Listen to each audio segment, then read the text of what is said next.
Hey you guys, it's Peter, and I'm back! Of course I'm back, I'm not going anywhere. Beast! Peekaboo, I see you because I'm YouTube famous now. Available in 2021, the album, Dad AF. Rock on, gold dust, little red Corvette. Shimmy, shimmy, shimmy, shimmy. Baby, you're much too fast. Boost! Oh, how are you guys doing today? Happy Friday. Listen, I have two huge drama stories to talk about. I mean, not really. Two huge drama stories to talk about. First of all, Tana Mojo cancels Trisha Paytas. We're going to talk about that in just a second. And James Charles addresses all of his cringe moments from his past. We're going to talk about that as well. But before we do, I think I need a little bit of lip gloss. When your lips are dry as mine. Let me just tell you about my day, okay? I have had such a fantastic day. First of all, I am almost done with the book, the very lengthy book that I chose for a true crime book club this month, The House of Gucci, that has been made into a movie starring Lady Gaga, which is interesting, having read the book now, because the part to do with who Lady Gaga portrays in the movie is like a very small part of the book. I mean, it's probably like, I don't know, like a ninth of the book or something like that. But the book is really, really interesting. It goes in and talks about how the House of Gucci was started, and it was started. And I didn't know any of this. That it was started by a dishwasher named Guccio Gucci, and how he divided it up among his sons, and the battles that went on in between all of the family members for years and years and years. It's really, really an interesting story.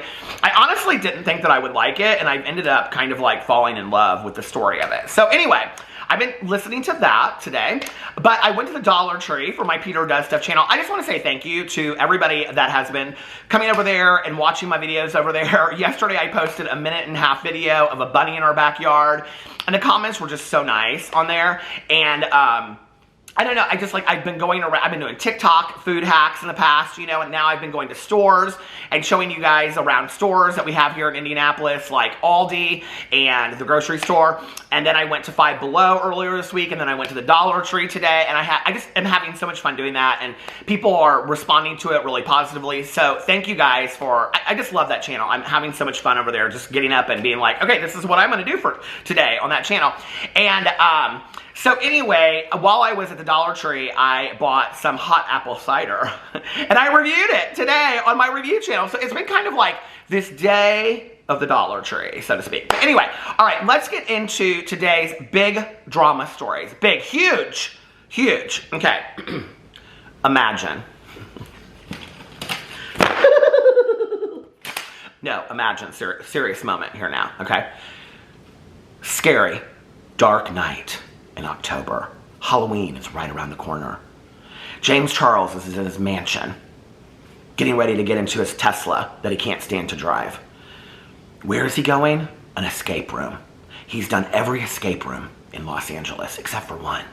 And that escape room is called the James Charles Cancellation.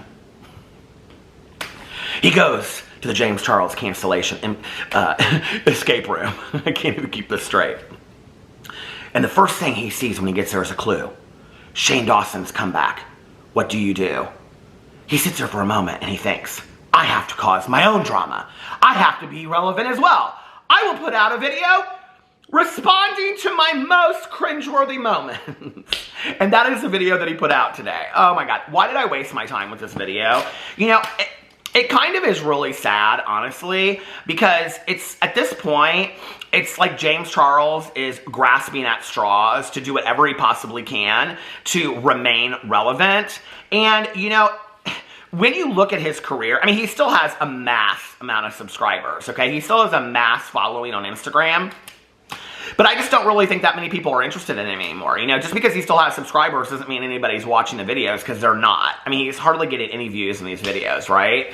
And, you know, it's kind of sad how the mighty will fall, so to speak. And the cringiest moment that James Charles has ever had, honestly, I mean, if you take out all of the really serious stuff, the cringiest moment that James Charles has ever had, and this should be a lesson to people, this should especially be a lesson to young influencers, YouTubers, call them whatever you want, Instagram influencers, whatever, is the cringiest moment that James Charles has ever had was his arrogance, pride, and ego and cockiness at being at the top, right? Like, if he had handled that in a more humble way, if he had handled that more in a, like, you know, this is just what I love to do and blah, blah, blah, blah, whatever, instead of being like, he's deserving of it, which he's not, let's just be for real, okay? He's somebody that got lucky on YouTube.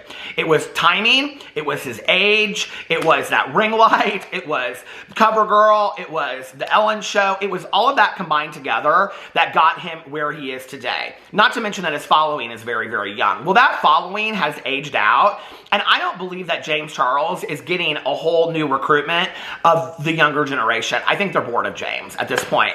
And I think that James really, I mean, I've watched a couple of his last videos. I don't really think that he knows what to do on his channel anymore. I don't, you know? Because this is the thing. When you look at people that have really built a career in the beauty space over a long period of time, okay? Like Nikki Tutorials is a fantastic example of this, right?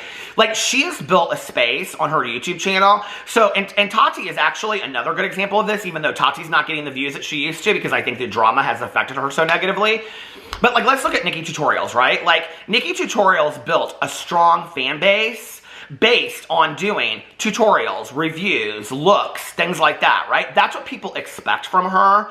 They didn't necessarily fall in love with this person that got insta-famous on YouTube, okay?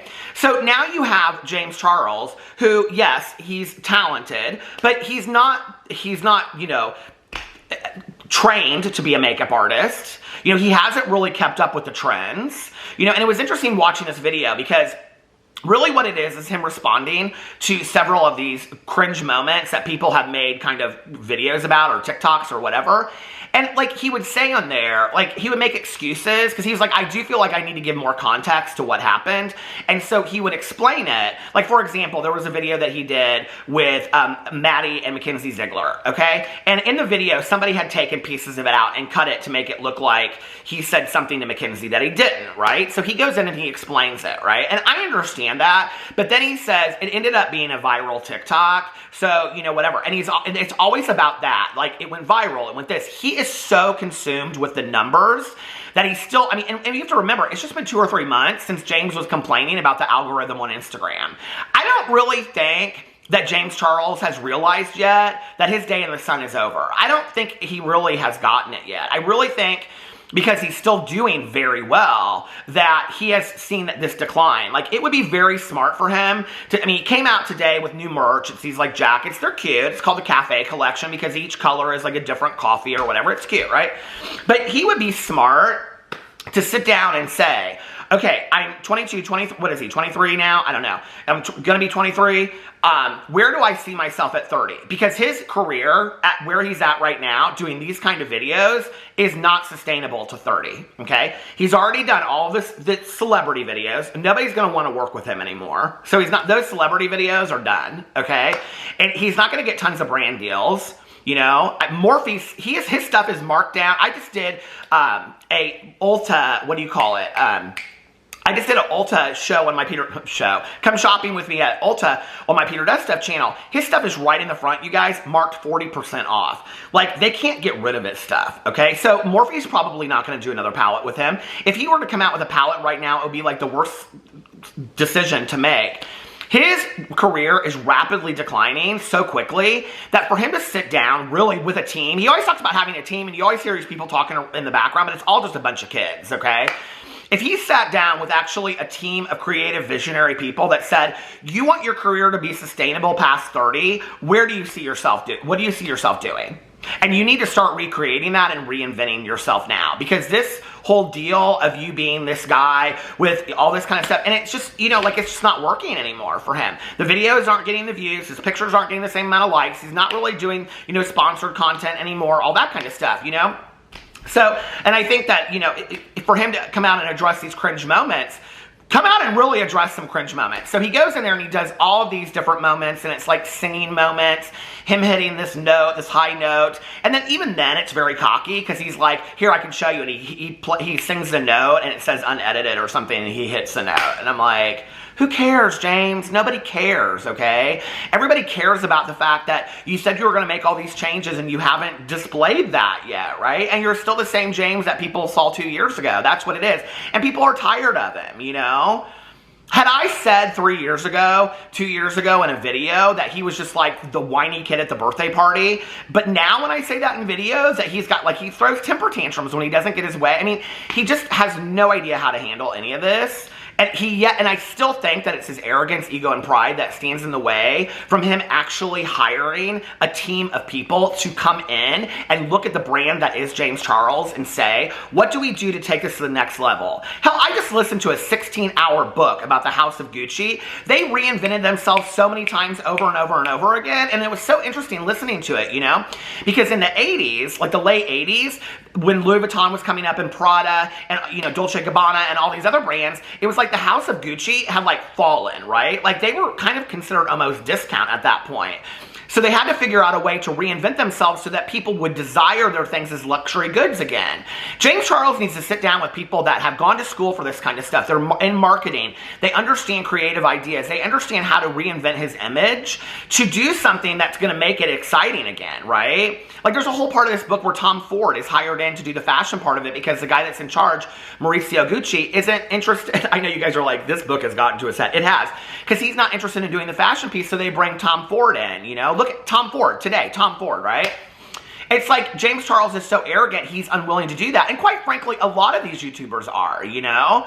Jeffree Star's not, well, his career is failing too. And he's not willing to do the same thing. He's not willing to bring in somebody and say, reinvent Jeffree Star.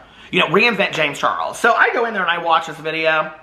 Man, he don't address anything in this video. I knew he wouldn't. I mean, James Charles just wants to stay away from anything difficult or scary or any drama at this point. But then why do the video? You know, why do a video where we're going to touch on these things that nobody really cares about? Because I went in there and I thought, okay, well, I'll be fair to him and I'll come up with the most cringeworthy comments or the most cringeworthy moments that I can remember that are not like hardcore drama today to see if he would address any of these things. And the first one I came up with was the Ebola statement that he made years ago that still haunts him to this day, okay? And the second thing that he did was talking negatively about Ariana Grande. You know, and he kind of talked about that in a video that he did a couple videos ago. But it's like he still, like he said in there that was like the biggest regret that he had was talking negatively about Ariana Grande. But he didn't really say much after that. You know, how about claiming someone else's musical arrangement as his own? Do you guys remember this from just a couple years ago? I mean, this was like literally a year and a half ago, 2 years ago, okay? These sisters, I did a whole video about it. These sisters on YouTube, they like did this musical arrangement, and James Charles said he woke up in the middle of the night and had put this arrangement together and he didn't know how. Why? Because his ego is that he has to let the world know that he's this musical genius, which he's not, which was evidenced about this video where he's laughing at his own singing. But you did a video covering an Olivia Rodrigo song. I just am like blown away, but like, I don't know. And then how about his Coachella outfit, okay? How about many of his outfits? Now, whenever I talk about James Charles' outfits, people always say, you're being so mean to him and shaming him. No, okay? There are many, many fashion magazines out there that do the best and the worst dressed of the month, or the best and the worst dressed of the year, or the best and the worst dressed of the Met Gala, or the best and the worst dressed anywhere, okay? James Charles, and we don't talk about this because people are afraid to say anything negative like this, James Charles is hands down worst dressed YouTuber of the world. I mean, he just is, okay? Hands down. I mean, it's always a leotard and big high jeans, and you know, it's just, and then these looks that he comes up with, for like, I mean, those are cringe moments. That would have actually been really funny for me if he had shown a couple of these outfits. Because in the video that he did, which was actually a cringe moment if you didn't watch his video, where he did a video, I don't know, 6 months ago, 5 months ago, who knows, about where he is like, talking about the things that he spent the most money on that he wished he never had. And in there, which was cringe because he spent huge amounts of money on all this kind of stuff, more money than people will ever see in their lifetime, right?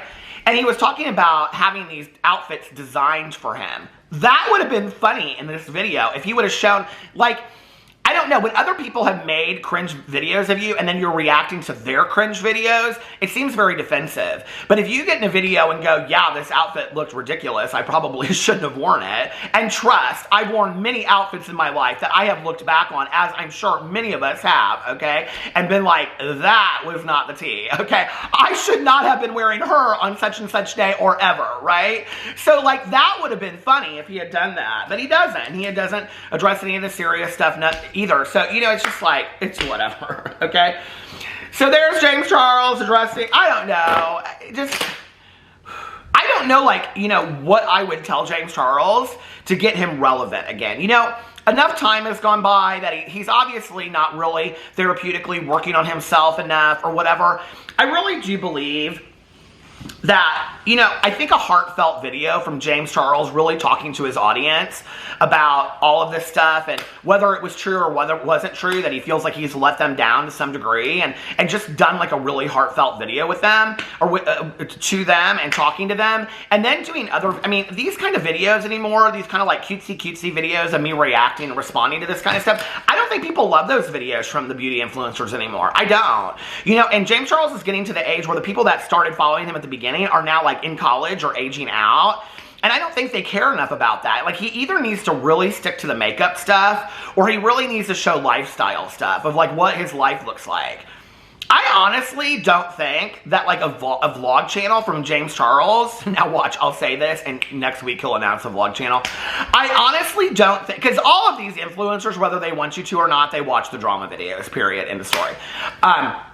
I don't think a vlog channel from James Charles would be a bad idea. I really don't. You know, on the heels of, I got about halfway through it. Did you see Nikita Dragon put up this video today? And it's sponsored by Shoe Dazzle, but it's about her being at New York Fashion Week and her doing all these shows. And I haven't finished it yet, so I'm not going to comment on it until I have. But, you know, like, there's a lot of people that are doing these kinds of things. Bretman Rock just did something like that. You know, there's so many people that are, Jaclyn Hill is doing, you know, vlogging kind of like her weight loss journey and things like that. There's so many people that are doing different things, but they started within the beauty space, and that's totally fine, right? You know, I mean, hell, that's why I have 6 channels, because I have fun on all of them for different reasons. But he could do something completely different. And still, I don't even know how I make my videos so long, just talking about something so stupid like this. I don't. But, you know, it's kind of sad, honestly. I mean, James Charles was handed what, and don't tell me he wasn't handed it, okay? I understand that James Charles, a lot of people think is very talented, and I do believe that he has talent, okay? I also think that he's smart when it comes to this business stuff. I don't think that he knows how to fix himself out of this problem, right? But James Charles was also handed a lot of luck, okay? And James Charles was given what a lot of other people will never see and were never given, period, okay? So it is kind of sad, because it's like, well, what would somebody else have done with these opportunities, you know? And now you've just taken them and you've let it, like, eat your life alive, and now you can't get past this point. And so what's he gonna just do? Continue to post these cutesy videos of responding to cringe moments or doing an eye shot? I mean, talk about cringe moments. How about all of the different looks that he's, like, recreated through the years and never credited the artist on? How about that for a cringe moment, you know? I don't know. It's like, what do you know, I think it would be very smart for him, like I said, to work with a team. Okay, let's get into the Trisha Paytas and Tana Mojo thing. So anyway, a lot of people have noticed that Tana Mojo took down the Trisha Paytas podcast on Tana Mojo's canceled podcast, okay? And they're like, where did it go? Blah, blah, blah, blah. And they saw this as Tana Mojo distancing herself from Trisha Paytas, basically saying, I don't like Trisha Paytas, I don't want to be around Trisha Paytas anymore, I'm done with Trisha Paytas, whatever, okay? And interestingly enough, because that podcast I listened to it, it was a well-done podcast, and I even said after that, you know, that I wasn't convinced that I thought that Tana Mojo would be good at this, but her podcast is interesting to listen to, you know, and she's a good host on her podcast. So the podcast was interesting. So it was surprising to me that she took it down, except that it was in the midst of all of this Trisha Paytas stuff. I really personally didn't really look any deeper into it than that, you know. In fact, I did look it up on like the Spotify, because that's where I listen to it, and I was like, well, there it still is. It's right there. And so I was like, because a lot of times people will send me, drama or tea or whatever, and it will be inaccurate. And so I just don't look into it any further. And I had gotten, a couple receipts from people saying, Tana Mojo took this down, blah, blah, blah, whatever. But I looked on Spotify and it was still there. So I was like, okay, well, it is what it is. It's still up. So I guess enough people asked Tana Mojo because somebody tweeted her and said, why did you delete the Trisha pod? And Tana Mojo responded and said, everyone keeps coming for me on this. Nobody's coming for you, girl, okay? It's just not that deep. Nobody's coming for you. But if you're going to delete a podcast, you live on Twitter 24 hours a day. Oh my God, Judy Smith did this. We all farted and laughed. It was so funny. No, girl, you live on Twitter, okay? So if you're going to take a podcast down that you know people are going to notice and wonder why you're doing it, then put a tweet out that says, I took the podcast down because of A, B, and C. Why wait? And then say, oh, people are coming for me. Oh, Tana, you're such a victim. People are coming for you over your Trisha Paytas podcast. Okay. So she said, everyone keeps coming for me on this, LMAO. People keep flagging it, so it got removed. It's still up on Spotify. I never deleted it. So what she's saying is that so many people flagged it because so many people are upset with Trisha Paytas that she ended up taking down her video, right? Another interesting fact I do want to say, going to talk about James Charles. James Charles is somebody that kind of like weaves things into videos so that later he can respond to it. If you watch his video that he put out today where he is reacting to these cringe moments, he says in there something about a video that he took down because it was getting so much hate on it. And I was like, okay, noted. Remember that, okay? Remember when I said in the video from the past, it's now deleted, that James Charles put the timestamp in it because that would be very important for later, for anything that came out later, that he would say, no, I addressed it before. This is after. So he timestamped that video because he knew that people were going to come out with more stuff later. This is exactly the same thing. He has deleted so many videos that now he's saying, oh, I deleted this video because of the hate that these people were getting on my video. That's why I deleted the video. No, that wasn't why you deleted the video, okay? There were many videos you probably deleted. I mean, that might be why he deleted that video, but that's not why you're deleting videos overall, So anyway... But anyway, so someone underneath here said, but didn't Trisha say in one of her videos that she made you take it down? And someone said, did she really? I wonder why. Is it Trisha fans that reported it? Also, you really can't trust what Trisha says more than Tana says anyway. They're about as credible as the other. And someone said, no one would report it who loves Trisha, only the haters, and Trisha never said she wanted it taken down. She said it was an amazing collab and still has the behind the scenes up. And then someone said, I don't know. I just could have swore she was talking about it, but honestly, I don't remember. Okay. It goes on and on and on. Someone said, I hate this for us. People are so mean. It's so funny when you read, like, Tana's tweets because people are like, hit me up in DMs. Let's talk about it. Sister, I'm so sorry that you're going through this. So anyway, someone said, oh, thank God. I was so worried. I love you and Trisha Paytas so much. Thank God it wasn't your choice. Hope you two can collab again soon. That won't be happening anytime soon.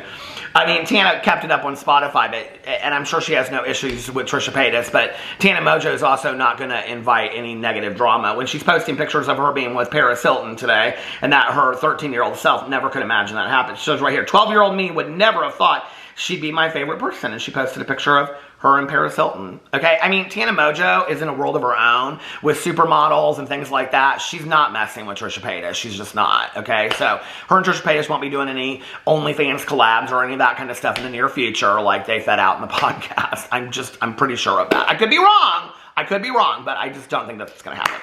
So anyway, let me know what you think about all of that in the comment section below. I hope you guys are having a magically amazing weekend. I love you guys, and I'll see you tomorrow. Bye.